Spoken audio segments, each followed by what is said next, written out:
Merry Christmas. Sorry, I'm practicing to be Santa Claus. I've got the same size. Actually, a side story is I was an actor years ago. And one day, just before Christmas, we were all looking at money, how to earn money. And some bloke said, I'm doing Santa Claus. Not bad money for the day. And the other four of us thought, oh, that sounds good. And one bloke, one of them, hated kids, like he hated them with a race. So we all went for the audition. I got the job and so did he. I left it after a day. That uniform was so itchy, I couldn't couldn't concentrate. He left it within an hour. He said one of the kids pissed on his. But anyway, welcome to That Was the News That Was. Still remembering that Santa Claus bit.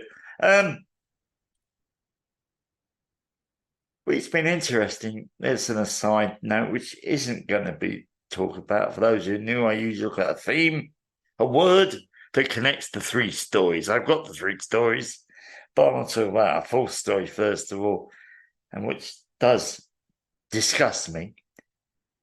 And maybe I could put it in the same word. The word's criminal. At PMQs this week, Keir Starmer stood up and asked our Prime Minister about an 11-year-old boy whose one dream was to have a home for Christmas so he could play with his toys. Instead of answering the question, Sunak went all ballistic about how good he's doing for the country. He deflates a lot. Actually, he was in front of a select committee and asked about, once again, he says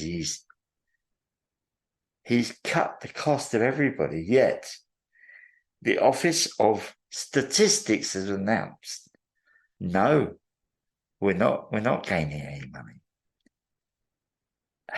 It's all smoke and mirrors. And that's what I ask you to consider when it comes to the election. Read those manifestos carefully. Don't do like I know a few people do. I'm going to vote Tory. I'm going to vote Labour. I'm going to vote Liberal Democrat. Because you always have.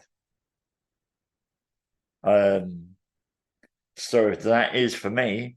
When I was in my 20s, I said to my father one day, I was living at home at the time, and I said to him, Dan, I'm going to vote Liberal Democrat for local elections.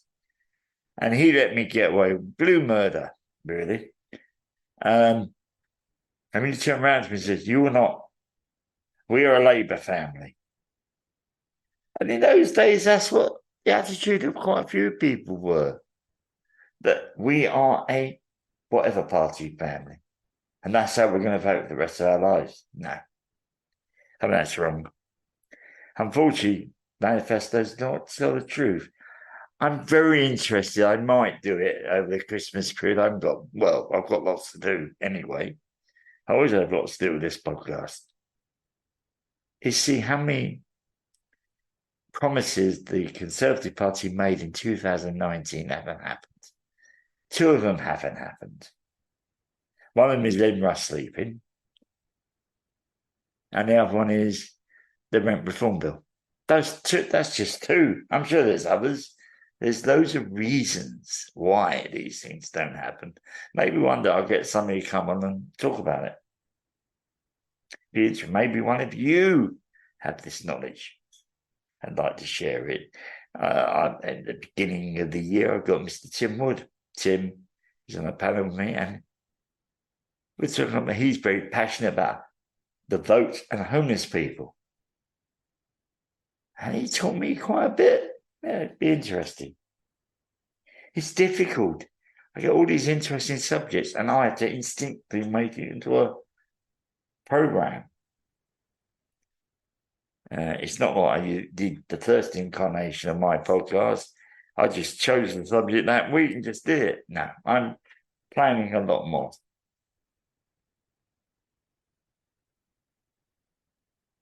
But what is the word for this podcast? As you know, I usually have a theme. And I think the theme criminal comes to mind. And the first story, let's start with the first story. And it happened at the weekend. A person filmed a homeless person having their sleeping bag pushed away from the McDonald's in Victoria Street, London, by a security guard, and in the end he soaked the sleeping bag. Now, I don't know about you, if any of you have ever been in a sleeping bag, once it gets wet, it's not very nice to sleep in again. You can't, especially this time of year. How are you going to keep warm? Now, if it hadn't been for the man filming it, and then he went to The Guardian, we wouldn't have heard about this. And then The Guardian asked McDonald's what they thought, and McDonald's said, oh, very bad. The man has now been let go of who did it. I'm going to say my favourite rhetoric for this sort of thing. Bollocks. I will say this, and it's not a suspicion. I have facts for this. That McDonald's told him to get rid of the people around there, and he choose this sleeping bag guy first. And the reason I say the fact is that McDonald's in Victoria Street is near a big day centre called the Passage. Now, I only used it a couple of times during my time. At that time, you can go in any day centre. After a while, you had to only go to one. You're only allowed to one. My day centre was the Connections of St Martin's, which is near the Strand. In the Strand, they have McDonald's. Now, I like a cup of coffee. Don't drink it as much as I used to, I'll admit. But then I drank quite a lot of coffee. Maybe to keep warm as well. And I went into that McDonald's to purchase a cup of coffee. I was escorted out by the security guard. No homeless people allowed in that McDonald's. I think because a lot of people sleep near day centres. That's why we'll say that. But that place in Victoria Street is only down the road from the Passage. It's over there. So all this, and McDonald's only said it because they don't want to be seen as cruel by the general public. It's bad publicity. No, it's not. Now, you might think that all McDonald's are the same. Well, I stepped here off Fleet Street, and there was a McDonald's in Fleet Street. And some mornings I'd get up, if it was early enough, go to that McDonald's, purchase a cup of coffee, go upstairs, charge my phone. Not a word they ever said. I don't know if they realised I was charging my phone. All that one person did come but one day to do some tidying up and saw me and just walked on. Didn't say a word. I've even been to the one in Leicester Square, just for a cup of coffee. Not a word. I was loud in, bought a cup of coffee, sat down, finished it and went. But I know that a lot of people go into these places and sleep. It's like you would see I saw somebody in Victoria bus station sleep on one of the benches until a security guard moved them. Same thing in train stations. It might not seem that they're inside, but they're at least most of the elements are far away. Well, Victoria bus station is quite a nice place, I think, for a homeless person. So all this thing about that. So imagine that. And I want to say so, as it's Christmas. And it's an aside, is how you treat a homeless person. I will admit, even when I got off the street, I would never give money to anybody. If I asked for a cigarette, if I have it spare, I'll give them. I was usually I'm short of money anyway. But one year, years later, I got contacted by some students from Manchester University. I don't know how they found me. No idea. Maybe they saw an article I wrote. And they asked, could I take them around London and show them the homeless spots? They wanted a documentary. And when they mentioned the word documentary, warning signs went up on my thing, because this was before Benefit Street, but I've seen documentaries that really they're doing it for their own publicity. So I had a long chat, a couple of long chats with one person. After I thought I trusted the person. So I took them around London on a Sunday, and we ended up in Lincoln's Inn, which is where handouts are in London. And I knew nobody. There was nobody I recognised, although I expect to see a couple of people I knew. They weren't there. So I said, look, I'm not going to introduce you to anybody because I know now. It's up to you to make connections. But I stood to one side just listening to what was happening. And I spoke to this Eastern European guy. And he said these words. He said, I don't want your money. All I want is your respect from a human being. I can remember that, ladies and gentlemen. That even these people who might seem like they're the most way out people deserve that respect for being human beings. That's the first story. Now the second story. Also started the weekend. It's been going on for a few years. Lady Mone, her surname is spelled M-O-N-E, was denying for years she had nothing to do with a company. They gained a lot of money through PPE. The company is called PPE Medpool. And what happened was they were founded in March 2020. You can find this out in Company's House if you want to look further. They got £203 million for manufacturing gloves and gowns. They're all unfit for purpose. Now, what did she get out of it? Her husband, a man called Barrowman, not John Barrowman, who runs a company that helps people find ways out of paying tax. He's based in the Isle of Man. Got £65 million, as I would call it, a drink. He's nothing to do with the company. On the paperwork, he's nothing as own or any sort of thing. You know, if he was a director, no. He got £65 million. Now work that out. £203 million. That's 65. Well, what we're talking, £137 million is left for the company. So like a 10%, maybe 20 million. No, got quite a lot of money for that. He set up a trust fund for her and her 3 adult children of 27 million. So she's earned 6.5 million. All right. Not bad, is it? And yet she said she did nothing illegal. Actually, she didn't do anything illegal, because what the government did was they set up something called the fast track, or fast, VIP fast lane.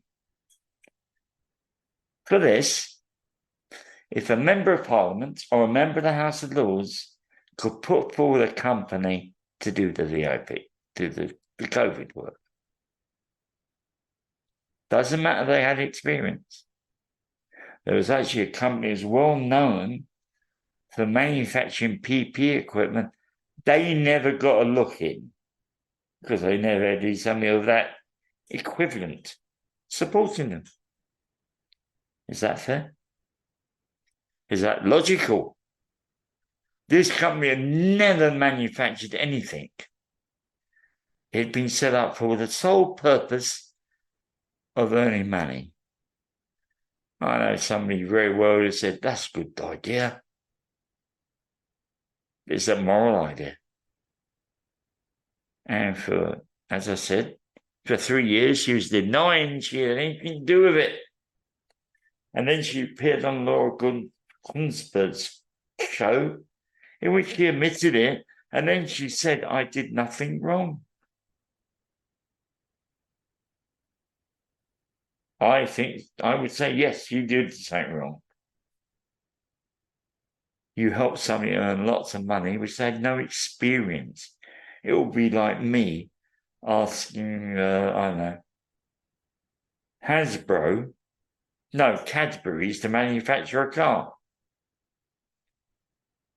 Do they have any experience? At least they've got experience in manufacturing. This company hadn't.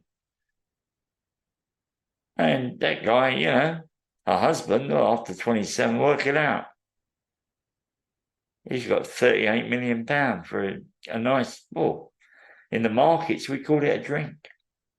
For doing things. I know people used to get stock under the counter from somebody and they give them a drink.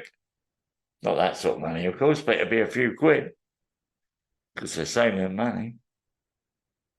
Now, National Crime Agency is looking into it, and one of the newspapers is actually suing her because what she did was she hired solicitors to threaten these companies to make sure they didn't take it, to stop them. Did she do anything wrong? My question to you is, legally, actually, she didn't. Morally, she did. And I personally think, some people ask her not to be back in the House of Lords. She's got life peerage. I would take it away, personally, myself, and fine her. The government are now trying to get back the money they got. Now, hopefully that means that £65 million has to go back. Or will PPE Med have to pay it? They haven't got it. It's probably, I don't know if they're still existing. Actually, there was one of their directors would let go of. I wonder why. But it's this VIP fast track that doesn't make sense to me. Because, sure, okay, if I was a lord and I was going to propose a company, I'd make sure they can do what they're doing. Because it's my reputation as well. But it does make sense to me. There are companies in this country who do manufacture PPE equipment. Why didn't they go to them? I would say, I suspect, and it's only a suspicion, more money went off. Do you know that? What? God blimey. What, £138 million that they had left? Maybe they spent £20 million, and I'm overestimating, on equipment and stock.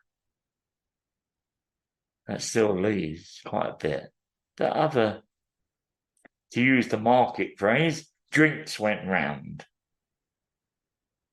There were even companies I remember hearing on the radio during that period who were offering to manufacture the equipment. And the government said, no, we've got people.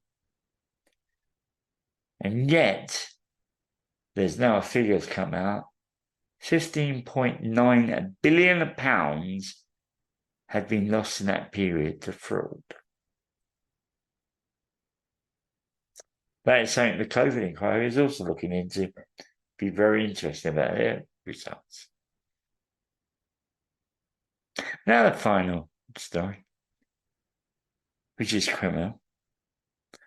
And it came out of an article I read, again, that in Manchester, there were 10 Section 21 evictions in court an hour. Not a day, in an hour. So we're saying the court day is 7 hours, that's 70 evictions. And we must also consider, ladies and gentlemen, we're not talking about individuals, we're talking about families in some cases. And there were, in this article, it mentioned there was people, 2 people and their children, so it's about 4.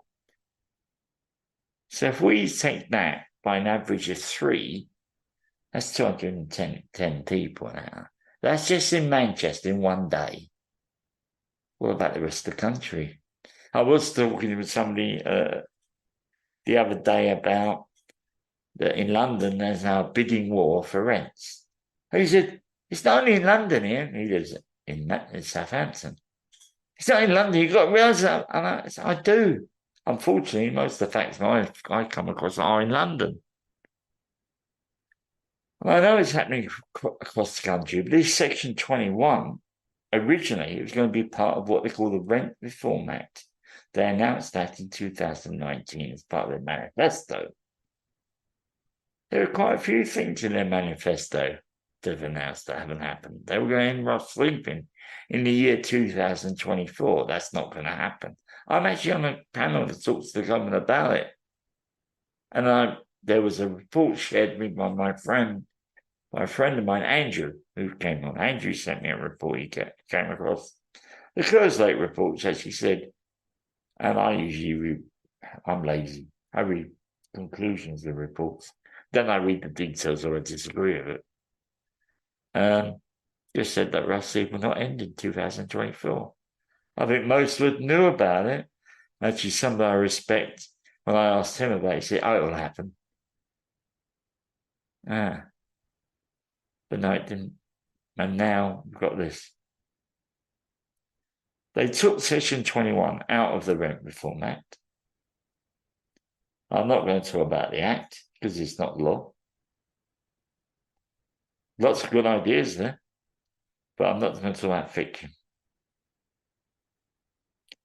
And the excuse was that the courts have to change before we put that in. I think that's total rubbish. I could use other words, stronger words.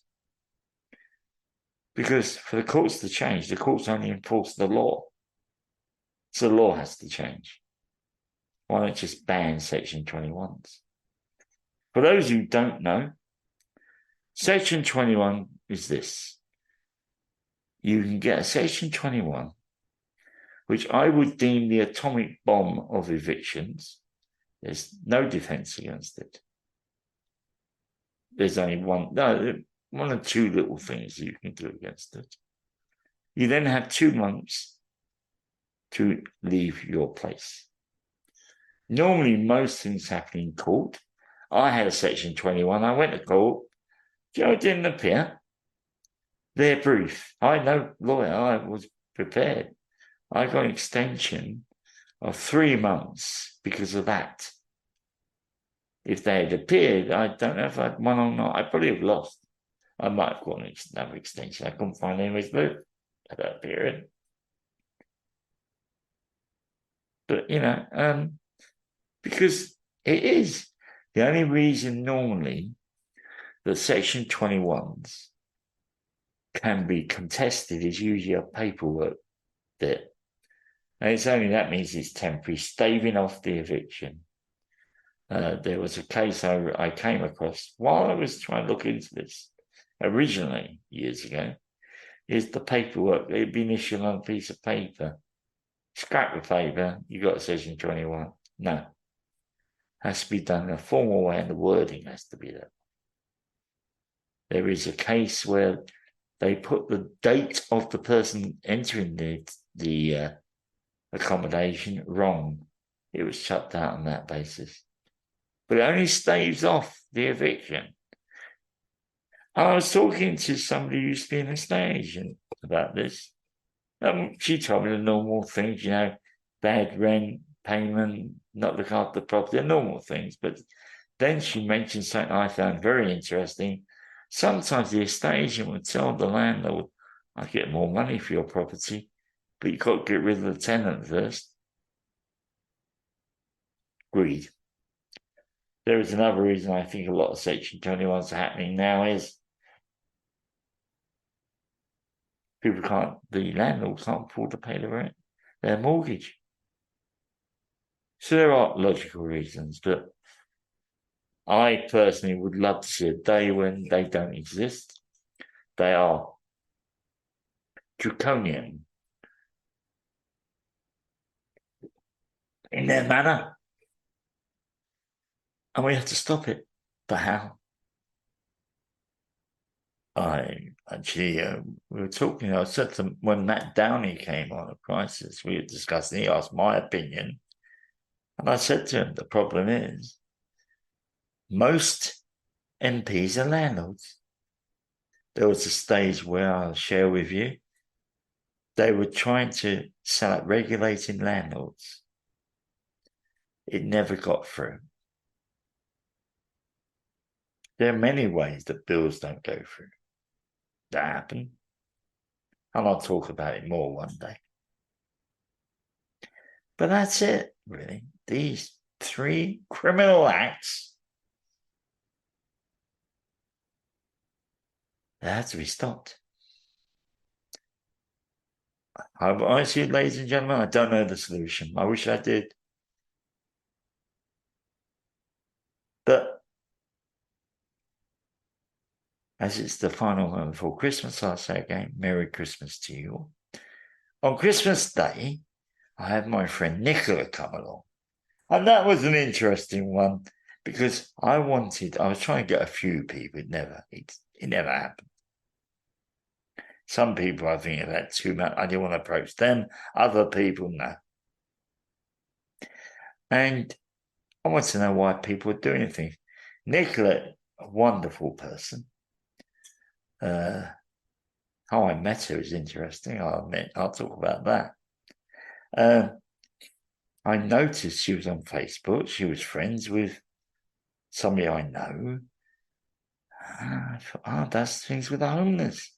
I asked, could I interview her? And she said, no. But over the years, we got to become friends. I think we are friends. I would turn that. I don't know how she feels about it. I'm very fussy what I call my friend. She created this wonderful app, as she called it, App Addicted, called Public Support UK. And next year we'll be talking about it. But I asked her to come along, and we're going to talk about why she does what she does, like me. I could say what I do. And all of a sudden she started talking about it. And I said, what do you do? And she'd just been peer mentoring somebody. Now, I have a qualification in peer mentoring. I was also the mentor to the assessor because I used to do MPQ assessing. Now, I've got loads of different qualifications, don't mean much really.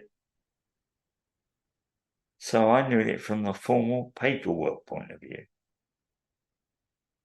Nicola is not a qualified peer mentor, but she's a peer mentor. And that's the question. I will say, what do you think? Do you have the formal papers? As long as you've got certain rules, and I have rules when I work with people, I think it's okay. As long as you're not, I'll say it now, as long as you're not telling, this is how you should behave. I mean, anyway, I was a role model for several people over the years in what I did. I would like to think I was a good role model. I was a trainer of the representatives of cardboard citizens. I was known as the members rep coordinator. And I'm quite easygoing with people. I think people have potential. And Nicola has great potential. So listening on Monday, it's Christmas Day. So you might want to listen that day. You might be listening to the Queen's speech like I am. Or the King's speech. Or Doctor Who, which will be on Christmas Day. I'm looking forward to that. Anyway, thank you for listening. And if you want to contact me, I should have said this. Two final points. I've now set an email just for the podcast. And it's standupspeakoutuk@gmail.com. So you can always email there. And if you enjoyed this or thought this is valuable to people, please share it with one of your friends. Thank you, and have a beautiful Christmas.